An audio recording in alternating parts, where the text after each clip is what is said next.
I'm Ann Dark. I'm Tracy Stormy. And I'm Kathy Knight. And together we are It Was a Dark and Stormy Book Club, a podcast for mystery lovers. Welcome.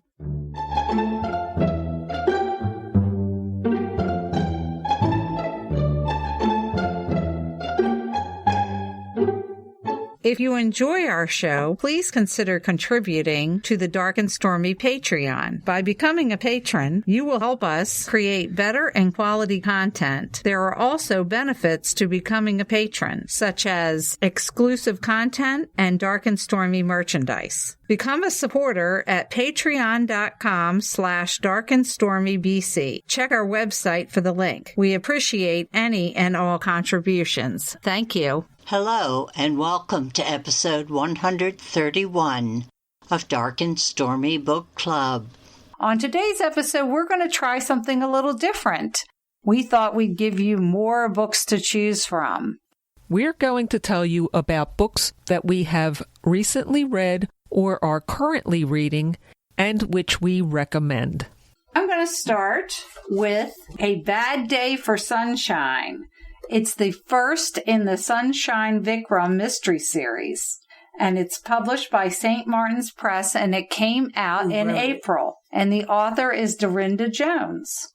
This book was really, really good and very different from what I'm used to. It had humor, it had an awesome mystery, and the character development was flawless. This book takes place in Del Sol, New Mexico, and it truly became a character in the book. You felt the heat.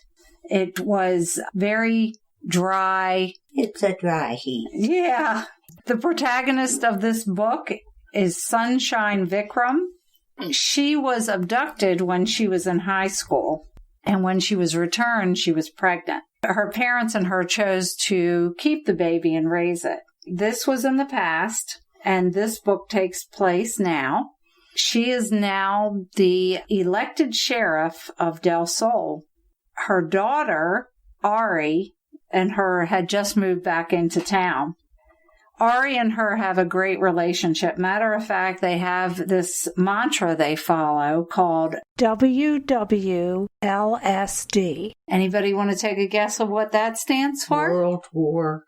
What would Sunshine do? No. What would Elizabeth Salander do? Oh. Yeah. So that is their mantra. So they say that to each other all the time, and they are both pretty kick-ass women. It's very fitting. The narrative of this book was told from Sunshine and her daughter Ari, which I thought this was kind of clever. It's Sunshine, and her daughter's real name is Aurora, so it's Aurora and Sunshine, but they call her Ari for short, which gave a neat perspective because since Sunshine is the sheriff, she gave a more detailed description of what was going on with scenes, but then Ari felt it with feelings, so it was interesting. The mystery of the book is there's a 14-year-old girl that ends up being abducted, but this 14-year-old foresaw her being kidnapped, and that was kind of interesting. So Sunshine and her partner set out to try to find out who kidnapped this young lady, and they run into quite a few characters, and one of the people they run into is Levi Keltner. Let me tell you, I'm not much for romance in books, but this guy, he's a bad boy, and I do have a thing for bad boys. And all I kept picturing was Keanu Reeves playing this character, and every time he showed up in the book, I was like, yeah, give me some more Levi. She doesn't like romance. Not romance, but heat. Whatever you say, Tracy. Yeah. He was a tracker, and he helped to locate this young lady. There's multiple mysteries in this book because there is the mystery of what happened to this young lady, but then there's also the mystery of who kidnapped Sunshine when she was younger and who is the father of her daughter. I can't wait to see where this series goes. And I'll leave you with this. If you enjoy a good laugh, a good chuckle when you're reading a mystery, and you want to read a book about flashers and cursed muffins, then this book is for you. I don't know if I want to read about cursed muffins. I don't know about flashers. I'm getting old. Wrong kind of flasher. All right, that sounds like a possible read. Oh, yeah, it was great. The book I have is called The Last Agent by a friend of the show, Robert Dugoni. And this is the second book in his Charles Jenkins book. He wrote The Eighth Sister. If you look past to our older episodes, you will see when we interviewed Robert about The Eighth Sister. Yes. If you have not read The Eighth Sister, I would suggest you read that before you read this book, because it starts in right after the other book ends. Charles is on trial for treason by the United States for his work in Russia. He is found innocent. That doesn't ruin the book. And he's starting his life over. He had been in prison, and just horrible things happened. He now has a new baby daughter, and his son is a little bit older, and he's just sort of getting his life back on track when this young guy in a suit shows up and says, "We need your help." And he, rightly so, tells him to take a flying leap. Well, the guy was very persistent, and he came back, and he said, "I just want you to listen to me, and then you can decide what to do." They had received word over the intelligence gossip line that there was a female prisoner being held in Lefortovo prison, which is one of the bastions of the Russian government. It's where people go to disappear. This woman is being held incognito, and the Russians will not admit she's there. No one can get into her or find out anything about her. Well, Charles knows immediately that it must be Paulina. She is the Russian agent who helped him escape from Russia the last time. I'm glad she makes an appearance again. Oh, they had great chemistry. Yes. Charles named his baby daughter Elizabeth Paulina to honor Paulina. He thought she was dead. So he feels pulled to go to Russia to find out, is this Paulina, and what he can do to help. I read this book, which is over 300 pages, in one sitting because I had to know what was coming next. He gets to Russia, and the first person he bumps into, his old buddy, Fedorov. Let me let our listeners in on a little secret. Anne could do this whole episode herself. This woman runs circles around Kathy and myself as far as how many books she reads. I'm retired. It's what I do. Well, Charles blackmails Fedorov into helping him get into this prison. And that's where I'll stop. Oh, that relationship between Fedorov and himself. It was a love-hate. Yeah. And it's still a love-hate. I think they respected each other's abilities. And I'm telling you, if you read The Eighth Sister, you are not going to put this book down.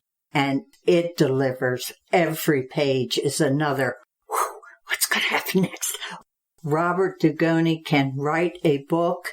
He can make you feel the Russian cold. He can put you in the Finnish ice water. I mean, you live this book along with him. Get The Eighth Sister, read that, and then be ready for The Last Agent. It's put out by Thomas and Mercer Books, and it comes out September 20th. Well, our episode with Ellie Griffiths, which is number 116, by the way, go back and listen, inspired me to look and see which books of hers I hadn't read, and I had not read Now You See Them, which is fifth in her Stevens and Mephisto series, which is also the Magic Men series. That came out October 3rd of 2019, and I listened to it on a Houghton Mifflin Harcourt audio. This is typical of Ellie, a really, really good book.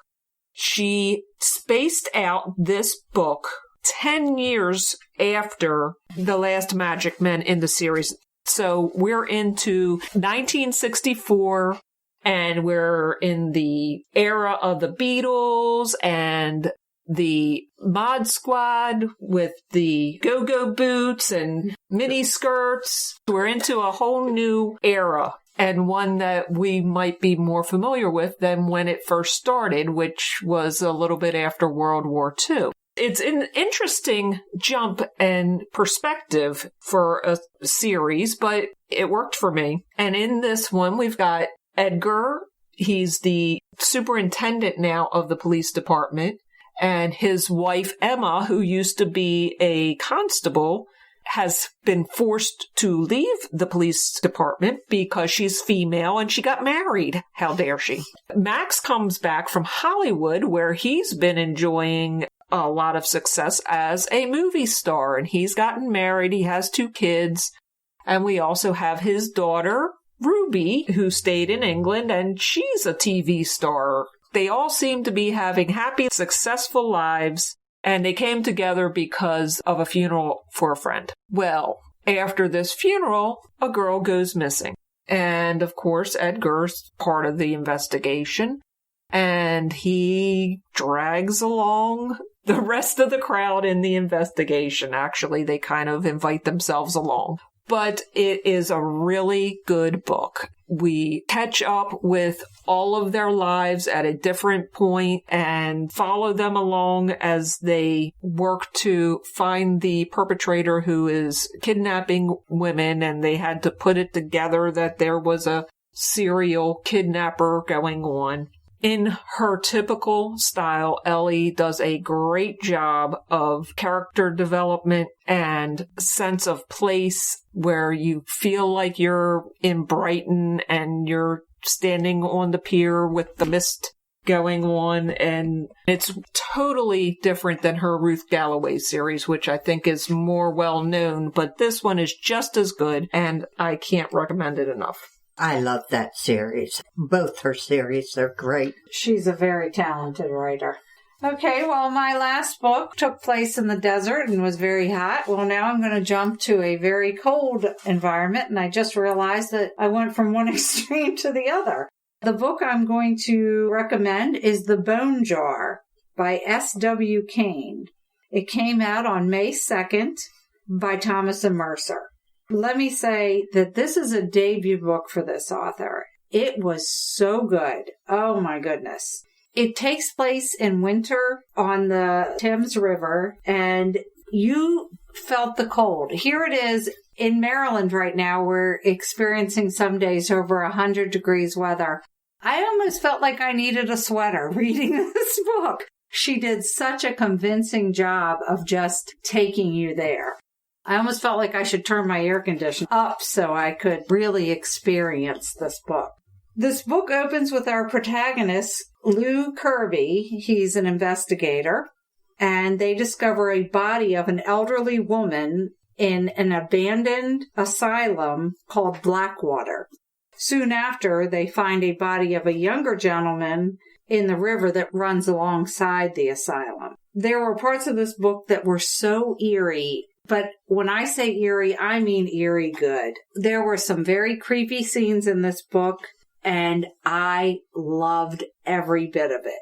I could not put it down. Didn't read it in one sitting, but I have this thing called a job, so I can never do that. I think one of the strong suits in this book is S.W. Kane's attention to the atmospheric vibe of a book.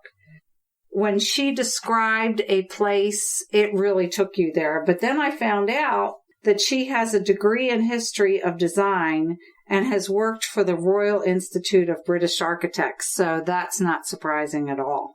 There are so many twists and turns in this book, but extremely easy to follow. And the characters were definitely multidimensional. I learned about urban explorers by reading this book. There's a whole subset